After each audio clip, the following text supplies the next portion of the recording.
Hello Internet, it is me, V-Man, and this summer I'm currently in the process of upgrading all of my filmmaking gear, so I've been buying some new accessories, and pretty soon I'll be upgrading my whole camera setup. Now, in order to help me kind of decide what I should get, I've been watching a lot of videos titled stuff like Top 10 Camera Accessories Under $100 Every Photographer Should Have. And these have been very useful to give me kind of ideas of what's handy things to have in your bag, but these videos are very specific. They tell you an exact item, how much it is, where to buy it, and a lot of the time, 7 out of the 10 items I would have no use for.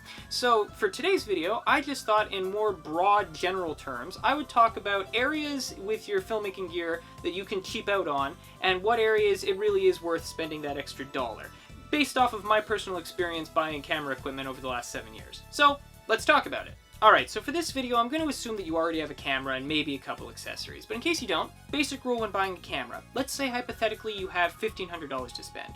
Instead of spending $1,100 on the camera and $400 on a lens, try to spend $800 on the camera and $700 on the lens. A more expensive, better quality lens will give you more options in the long run. Additionally, you tend to replace a camera every few years, you only replace a lens every decade or so. Also, as newer cameras come out, older cameras depreciate in value very quickly, whereas a lens tends to stay at the same price for a long period of time. Okay, next, basic rule when it comes to accessories. When you're looking at buying yourself a camera accessory, ask yourself, is this something I'm actually going to use every day to help me do what I want to do, or do I think it's a really cool gimmick? Because there's a lot of weird camera accessories on Amazon, like this thing on screen, which is just kind of silly, that most of the time are going to be more of a hindrance than a help, and pretty soon you're going to abandon in the bottom of your camera bag. We've all done it. But on the flip side of the coin, if there is something that you know you're going to use a lot, like maybe a flash or something, well then maybe just buy the better quality expensive one and save yourself a headache of buying the cheaper one that will eventually break or not have all the features you want.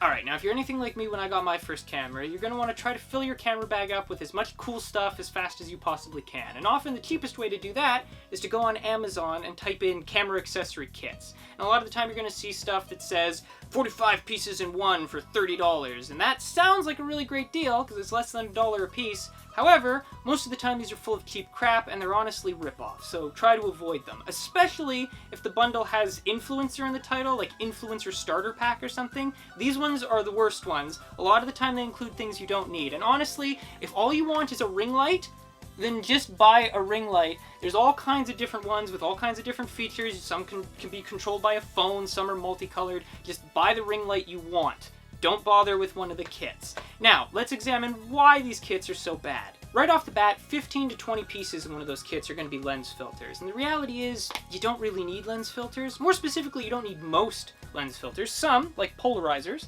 do serve a specific purpose. They block excess light, prevent lens flare. I don't personally use them often, but a lot of people do.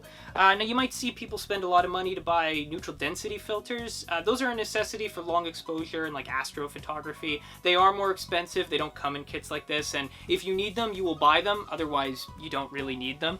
Now, the kind of filters you're going to find in these kits are the cheap ones that no one wants. So you get a ton of crap like this, where half the filter will be colored and the other half will be clear. You use that for landscape photography. You line the line up with the horizon. It makes the sky a color, but it keeps the grass colored. Some pros do use them to create a specific effect, but you can generally duplicate it in Photoshop, so the filters are not useful. The other kind of filters you'll see a lot are these ones, where the glass is curved. They're like stackable magnifying filters. So you actually take all of them and then you stack them on top of each other, and then you attach that to the end of the lens. They do not work well. Don't bother with them. It adds a lot of weight to the end of your lens, which can knock a camera forward on a tripod.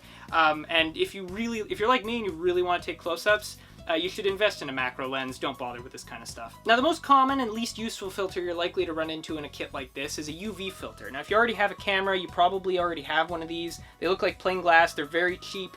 They're designed to prevent excess UV light from hitting a camera sensor, although that's generally not really an issue. Most people don't even buy them for that reason. They buy them to be lens protectors. So you drop your camera, a pebble gets kicked up and hits the lens. The filter will shatter, but the lens underneath will be protected. Now, two problems with that. One, you are now taking your photos through an extra layer of glass, which most of the time will be unnoticeable, but it can lead to some problems. And two, you drop your camera too hard, there's a risk it'll actually push the filter into the lens, so the threads will skip and the filter will become jammed, and then you have to use pliers to get it off.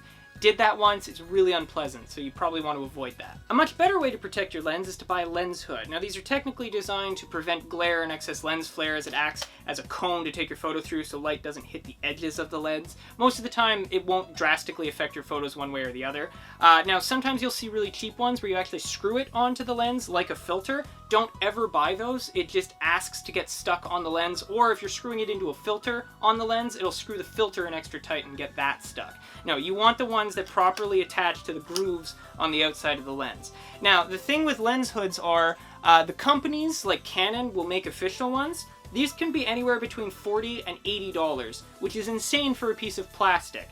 For almost every lens I've ever had, you can find a cheap no-name one for about $10 to $15. They work functionally exactly the same. Buy one of those and save yourself 50 bucks. Now, I have in fact dropped this 50mm lens on a sidewalk once when it had the hood, and it scuffed up the edge of the hood, but it totally protected the lens and the camera. So these things are great. Alright, another common accessory you'll find in these kits, or just on Amazon in general, are third-party batteries for your camera. Now, speaking to the brand Canon, because that's what I use, an official battery can be upwards to $80, which is stupid, and for about $50, a lot of the time you can get 4 no-name batteries. Here's the thing though, this might actually be a case of it's worth spending the money. Third-party batteries can be kind of unreliable. A lot of the time you'll only get 60 to 80% of the life that you would from an official battery. And I know specifically with some of the ones I've used, they'll get to 2 bars and then just abruptly die without even warning you or going into the red. Sometimes third-party chargers are okay. This one that lets you charge 2 when you plug into a USB port on your computer is pretty good, actually. And sometimes third-party chargers can be fire hazards, so you gotta be careful about that. So overall, this is completely up to your discretion. I've done it a few times, but honestly, the next camera I buy, I might just shell out the cash and buy some official batteries. Alright, another thing that all these kits are going to include is either a monopod or a tripod. Now, monopods seem to be a bit more common, often because they're cheaper. They are very limited in their functionality. So it's literally just like a single tripod leg with a camera mount on the top. You can use it to, stick it down and then you've stabilized your camera. Sometimes you can kind of like do this to get like pans or whatnot. I have mine. I paid about $2 for it at a thrift store, and I think I've used it once. They are not that great. I mean, they have a purpose, but that purpose is very limited, and you won't need them often. And the thing with a tripod is, you put all the legs together, and there you go, it's a monopod. Monopods will save weight in your bag, but that's like the only advantage they give you. Now, the thing with the tripods that'll come in kits like this is that they suck completely. They are cheap little plastic and aluminum things. I mean, look how spindly this leg is going to get when I get it all the way to the end. And even when I have it all locked down, just like, look how wobbly this is. You wouldn't want to put anything more than a phone on this. Also, I feel like if you breathe on it wrong, it will fall over and possibly break. So any kind of tripod you're going to get in a kit like this is not worth it. And it certainly doesn't add to the value. Now, that being said, you don't have to buy a $300 Manfrotto tripod. If you want a really good tripod, you're going to spend money on it. If you want a decent tripod, you can probably get one for about 50 bucks. Now, for the last 5 years, I've been using this Kodak TR65, which I have B-roll of right now. Now, this really is the definition of a generic tripod, but that being said, it's basically done everything I've needed it to do over the years. Just make sure if you are going to buy a mid-tier tripod like this, it has a fluid head so that you get all that nice cinematic motion. This one specifically has a really infuriating plate system, so when you go to buy one of these, just check to see how the camera actually attaches to the tripod. Other than that, this one has a handle, a hook on the bottom for hanging a sandbag, a level. The middle column comes out, so it has a max height of like 8 feet. Basically, this is all you'll ever need. Now, one of the last really common items you'll see in these kind of bundles is a really crappy flash. Now, this is actually a vintage flash, but it has the same form factor. So they'll be super chonky, and you won't be able to change the angle at all. These are totally worthless, and you may as well just be using the pop-up flash on a camera. It's going to give you the same effect. Now, if you are serious about actually doing flash photography, and I know in college I had a photography professor that said, never use a flash at all. It's not true. Flashes can greatly improve photography and give you all kinds of options. You're going to probably want to buy a decent flash. I mean, this is a Canon 60EX and a receiver. As you can see, these can be outrageously expensive. I bought them used. That's a good tip. Always try to buy expensive camera equipment used. But if even that's too much, there's all kinds of third-party receivers and flashes. Important things to look for is look for a flash that has a receiver, so that it'll give you the option of at a later point doing off-camera flash, which is probably what you're going to do the most of. But just in general, make sure that whatever flash you buy can tilt from side to side and tilt up. If it can do that, you should be at least able to do some kind of actually good flash photography. Besides all this standard stuff, a lot of the time these kind of bundles will just throw in random crap like lens caps. You probably already have one of those, you know, crappy little tripod things that barely even support the weight of a phone.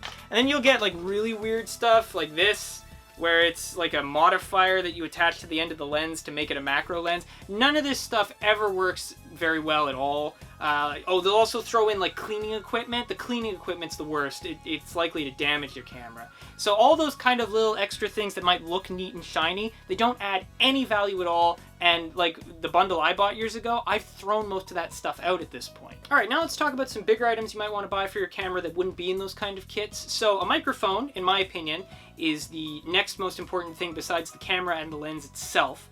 So the one I've been using for the last 5 years is a VideoMic Go by Rode. Apparently I paid $130 plus Quebec tax for it. That was 5 years ago. I've been using it ever since. I've definitely gotten my money out of it. So of the kind of DSLR 3.5mm headphone jack interface mics that Rode makes, this is the middle one. There's a cheaper one that's smaller and designed to be used on phones. And if you're just going to be making TikToks on your phone, that's the one you should get. But they also make a slightly more expensive, beefier one with some more options. And quite frankly, I wish that that is the one that I would have bought. I would definitely say the microphone is not the place to try to cheap out or save that extra, you know, 70 bucks. Just buy the best quality one, within reason, obviously, because you will get your money out of it. You do see on Amazon like $30 or $40 ones that are red and black by a no-name company that are designed to look like a Rode mic.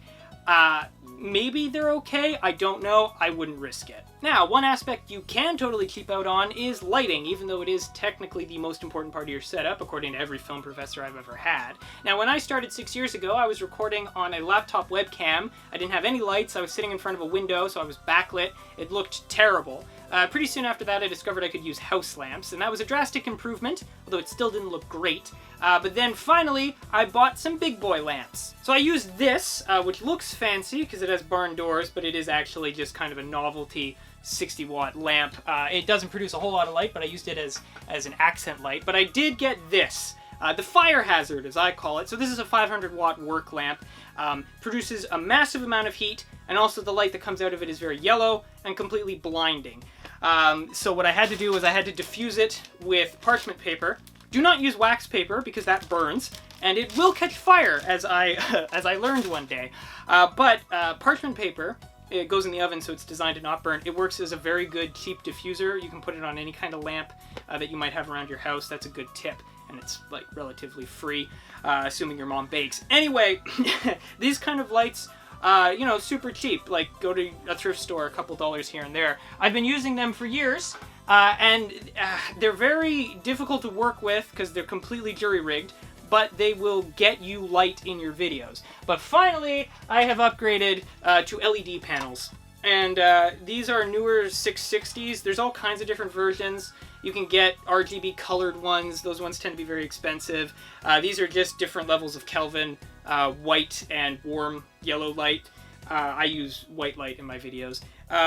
The good thing about LED pads is they don't heat up. So the one that I've had there has been on for a couple hours and I can still touch it with my hand.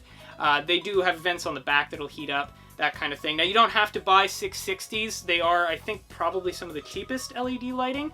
But these work great, easy to set up, relatively energy efficient. They don't heat up, as I said. These ones have built-in diffuser panels, so you can see that's what the lights look like underneath. You can get soft boxes for them. I love soft boxes personally. They're a bit expensive. I think they're about $40 each. So you do have options with it. So when it comes to lighting, if you really just kind of are fed up with jury rigging stuff and you want just good quality lighting, there's all kinds of stuff that's cheap. You don't have to spend $500 on some kind of can light. Alright, the last camera accessory I want to talk about that you can totally cheap out on is a full camera rig. Now, one of these might look a bit intimidating, especially if you're just starting out, but they are immensely helpful if you want to try to make a short film. Now, you might see at a camera store one of these things going for $500, $600, $700. They don't have to be that expensive. That's going to be like the brand name, higher quality ones. This one overall was about $200, and that's because I bought it piecemeal. All the components here were made by the budget company Newer. They'll make basically any camera accessory you could ever want or imagine. Their products are generally of decent enough quality, so it's a third-party budget brand that I trust.